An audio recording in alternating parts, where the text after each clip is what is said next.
โอเคพี่น้องเนาะเปิดภาพมาและอยู่ที่สวนเบาเตียงพี่น้องเนาะกับทักทายสบายดีและสวัสดีพ่อพี่น้องเบิร์ดสุกนพี่น้องเนาะก็ยินดีต้อนรับเข้าสู่2เบาจิบชาแนลคือเก่าพี่น้องเนาะบางยากับทางทีมงานกับไปเยี่ยมน้องนูเนาะคลิปโบเมกเพิ่นทายพี่น้องเนาะแต่ว่าตอนนี้ก็มาเบิ่งสวนก่อนพี่น้องว่าทางเตียงเพิ่นก็กับซับให้มาเบิ่งสวนนั่นแหละพี่น้องนะเราก็ต้องมาเบิ่งพี่น้องเนาะไปเบิ่งไปชมกันไปสิ่งนำมาฝากเนี่ยเด็ก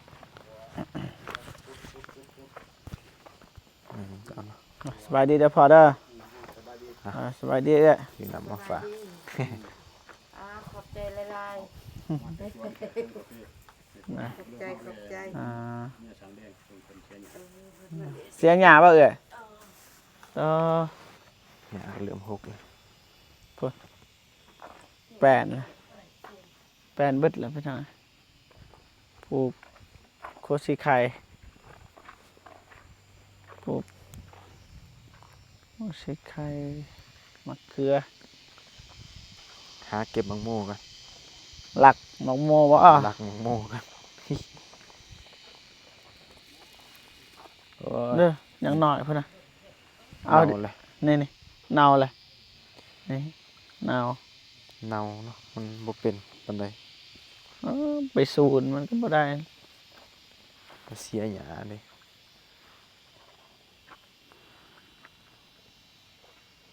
ไปเบิ่งมีบ่ต่อ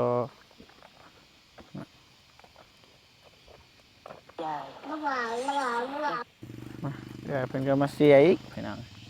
หญ้ามันบ่ได้เกิดนั่นแหละหยาบ่ได้เกิดบ่ทันสิได้หาคนมาเสียอีกแล้วเนาะบ่แม่นเสียดอกอันนี้ขุดเอาบัดขุดกันบ่ขุดมันก็หากมันยังนะ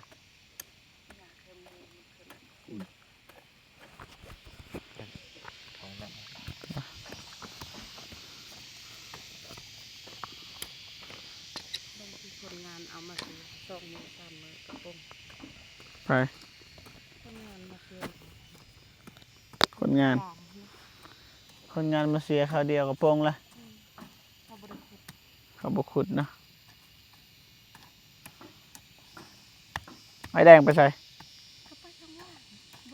ทงวายปะยังมาทันในแหวนทงวาย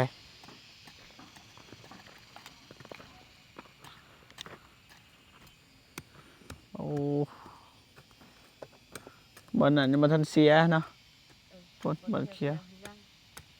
นะ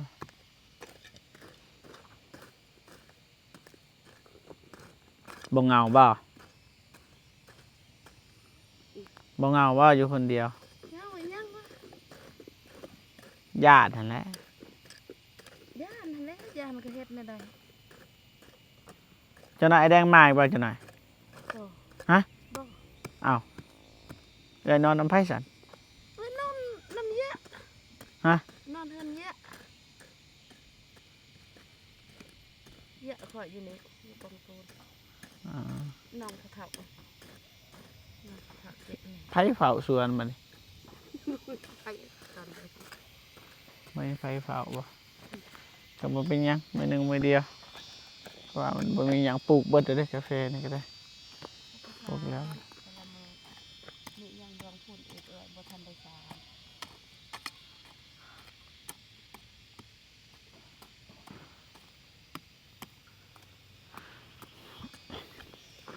มีบ่ตัวตายยังมี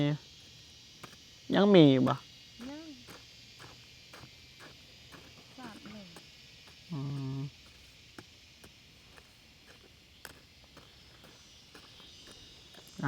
เสียกาแฟมันเคี้ยวเลยเด้ปูเบิดสำเร็จกาแฟ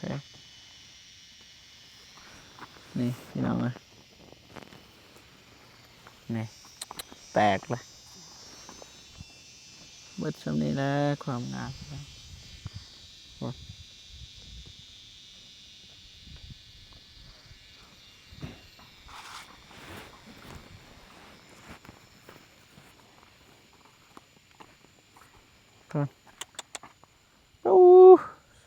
งามสำนีเบิดมวนเลยพี่น้องเอ้ยมีกำลังใจคนปลูกก็มีกำลังใจพี่น้องนี่แบบนี้นี่บ่มีกำลังใจพี่น้องไปสิพาไปเลาะแบบทางแคบนี้เพราะว่าส่วนหลายแต่ละเทือนะครับไปเลาะทางกลางวันนี้พ่อเจ็บสิพาเลาะนี่แคมมันตอนนี้น่าสิเสริมไหมเดี๋ยวมันเสริมส่วนหลายเลาะแถวกลางทีมงานเลาะแต่วันนี้พ่อเจ็บสิพาเลาะนี่แหละทางแคม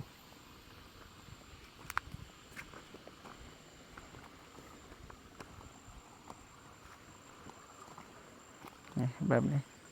อันนี้งามเกินนี่เขียวจน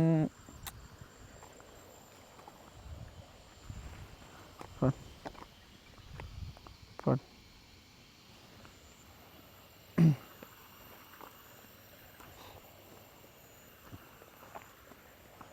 นี่เสิร์ฟไม้เพื่อนเอามาใส่นี่ใส่ไม้ดุได้เลยเพื่อนนี่ใส่ไม้เบิดอ่ะเพื่อนนี่ตัวเก่ามันเก่ามันน้อย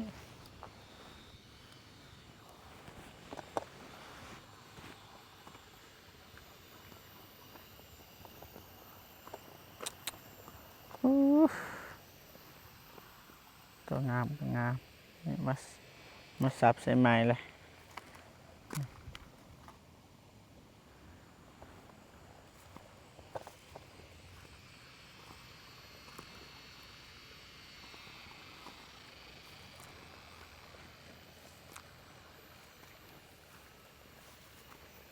ทางนี้บ่ได้ปลูกนะ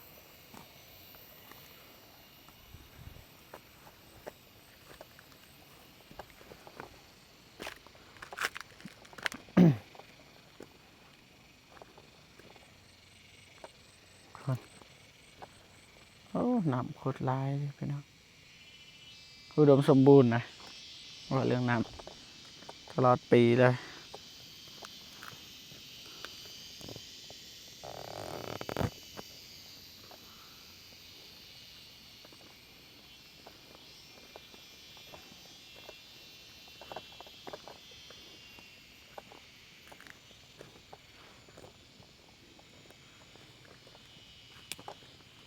มีตัวงามมีตัวขี้ลายนะ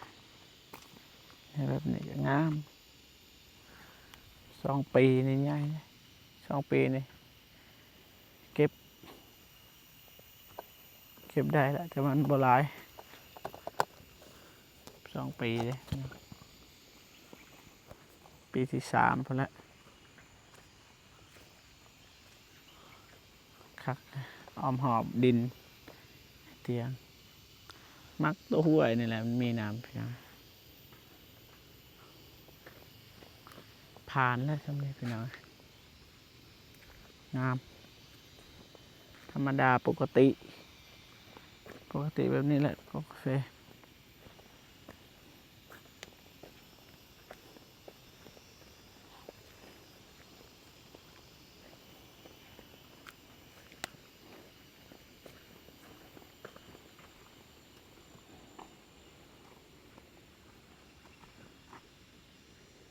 เบิดสำนี่แหละพี่น้อง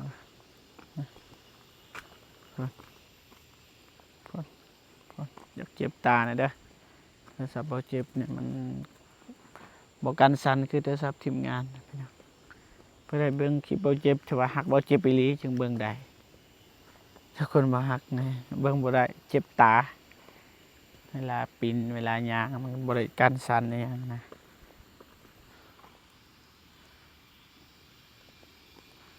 นะครับเบิดสำนี่แหละพี่น้องมันก็มีตัวบ่งามนี่เด้ตัวนี้บ่งามตัวหาลายเปลี่ยนนะ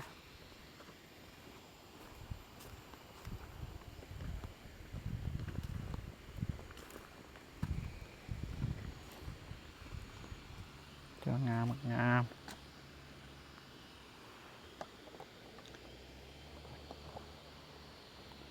กว้างขนาด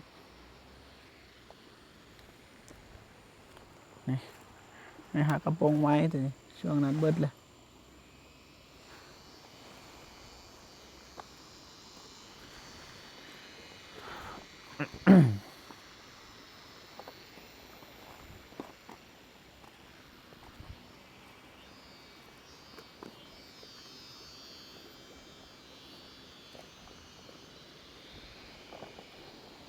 ก็เริ่มแล้วนะกินได้ได้ไปเนาะถ้าดูคน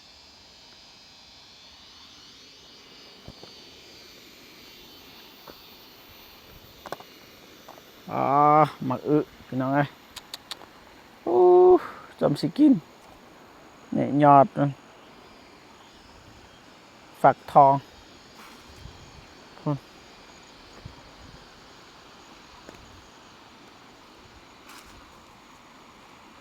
โอ้เสียงน้ำธรรมศาสตร์พี่น้องเอ้ย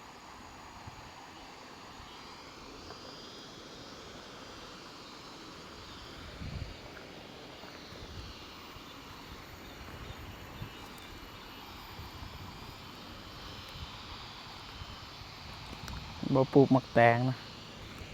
ปลูกแต่หมักกับข้าวโพดสาลี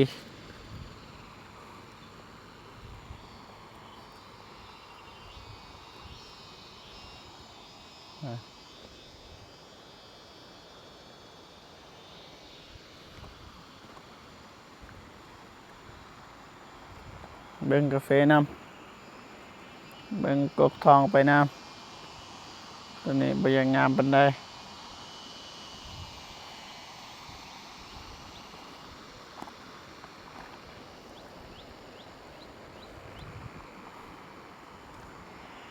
ตัวนี้บ่ฮู้ว่างามหรือขี้ลายพี่น้องเบิ่งเอาบ่มากันยังเนาะนี่เนาะ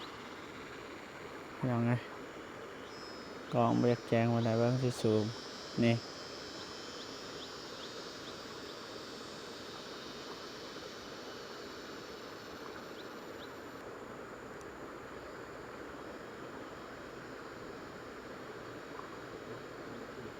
มากันยังนี่ฮะมักเดือย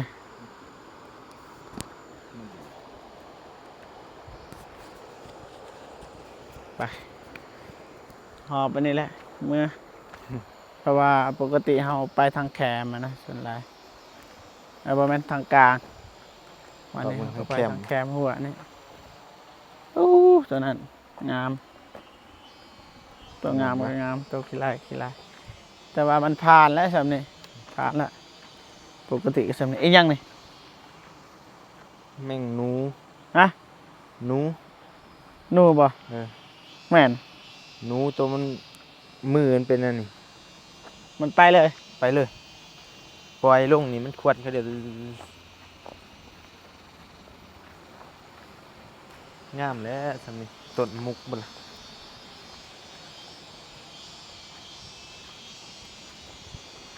เบิดสำนี่แล้วนี่กาแฟบ่เจ็บ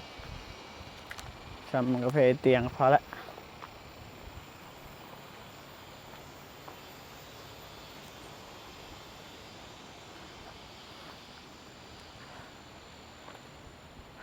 กัด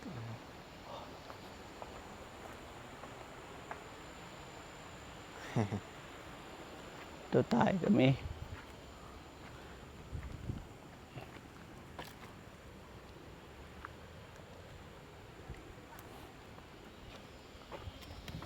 ตายแล้ว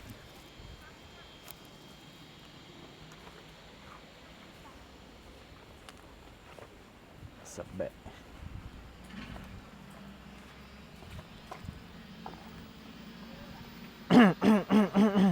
สิขึ้นมาจักสบายดีเด้อสบายดีแม่นบ่บ่แม่นสิ ได้ไหมใช่ ถึกปุ๋ยได้ปุ๋ยเขาได้ ตัวเมื่อกี้ตะปูไม่ท่าเขาคอยท่าเขาเป็นหน่อยนึง แป้งขี้รัก กินน้ำกัน เป็นโถดครับ กินน้ำกันอะไรนี่มันเชิงเชียวผม ได้ ขอบคุณหลายๆกินเลยบ่ กินเลย กินได้กินได้บ่ ได้ กาแฟน้องมานี่กาแฟเพิ่นบ่ ชวนเรา อืม ปูกาแฟหน่อย เจ๊เจ๊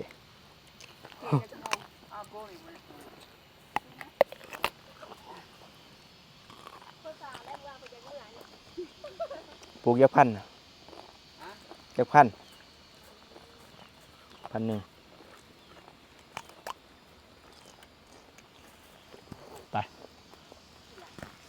ไปก่อน ไปก่อนเด้อ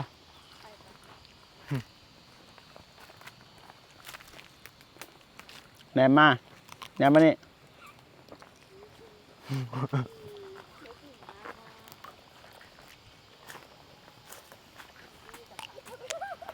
ขอบคุณหลายๆเด้อ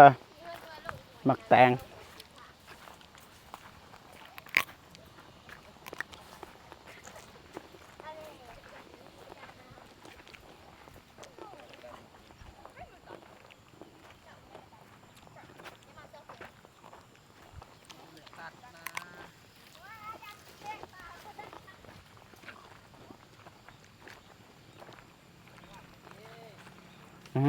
นี่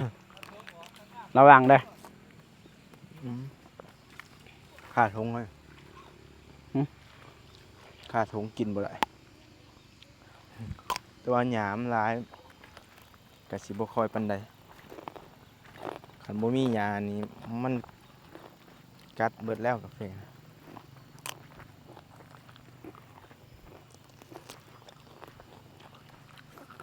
ไปทางแคมเนาะ ครับบ่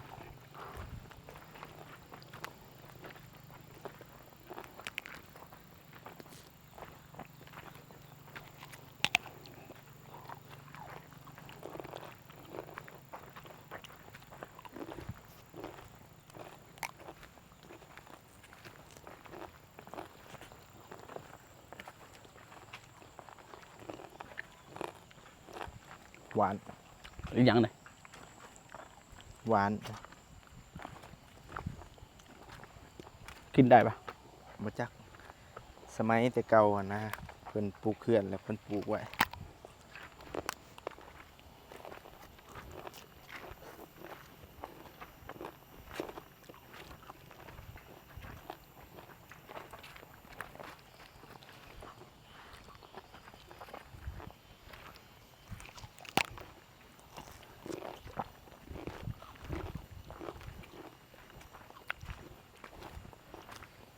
6ล่ะให้6ล่ะ ตอนนี้6แล้วพี่น้องไงน่าลายแล้วมาอย่างนี่ จำปา กินได้ปะ จำปาป่า กกหมักแตกนี่มีหลายชื่อมันคือหมักแตกไงคือหมักระเบิด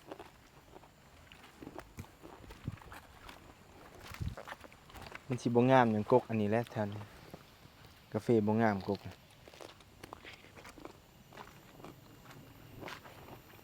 แต่ก็เฮ็ดหยังบ่ได้เพราะว่ามันดิบของเพิ่น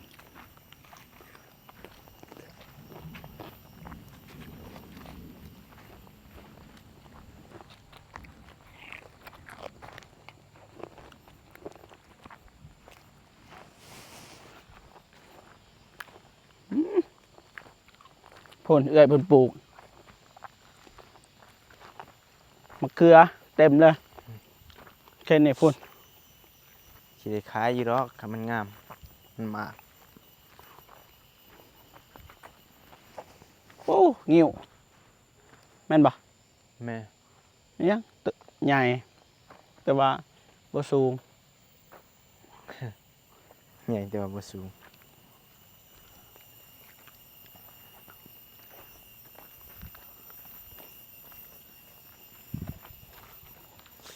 ประมาณนี้พ่อพี่น้องเลยมาเบิ่งสวนโอ้นี่บ่คักนะเบิ่งในโทรศัพท์บ่คือตาเปล่า แม่น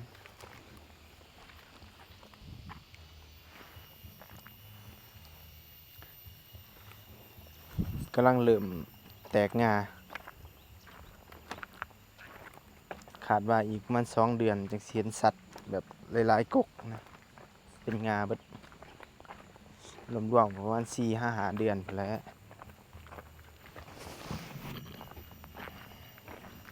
งามเบิดทัน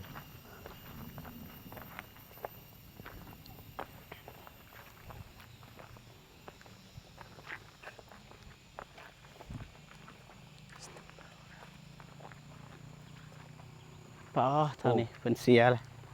นี่แต่นี่ลงหลุมเสียแล้วเบิดนี่ก่อนทางนี้ยังฮู้เลยมันเป็นนี่เห็นบ่พี่น้องทางนี้เสียทางนี้นี่แต่นี่มานี่ทางนี้ยัง เนาะ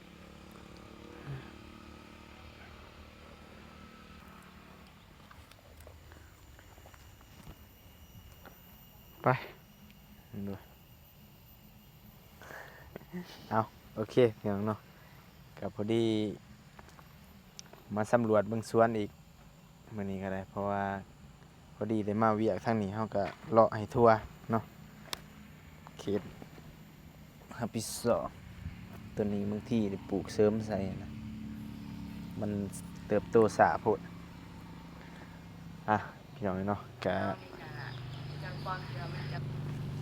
มาเลาะสวน พอดีเบิ่งหญ้าเบิ่งหยังนั่นแหละเนาะเบิ่งกาแฟเป็นอะไรเพราะว่าทางบ่อเตียงเพิ่นก็สิลงมาในไว้ๆนี่พี่น้องเนาะก็สิบริหารตื่มว่าเสียดแนวใดอีกเนาะเอาทางบ่มีบ่เจ็บก็สิขอตัวเดินทางไปเวียกต่อก่อนบัดนี้เนาะใจก็ขอบขอบใจเนาะขอบคุญขอบคุณหลายๆเด้อพ่อแม่พี่น้องเบิดสุขทุกคนที่เข้ามาติดตามและก็เป็นกำลังใจทางบ่เจ็บบ่เมกเนาะโดยตลอดมาใจก็คอยเพิ่นอยู่ดีมีแฮงเนาะโชคมานร่ำรวยเบิดสุขทุกคนเด้อเอาพอกันใหม่คลิปหน้าพี่น้องเนาะสำหรับคลิปนี้สบายดี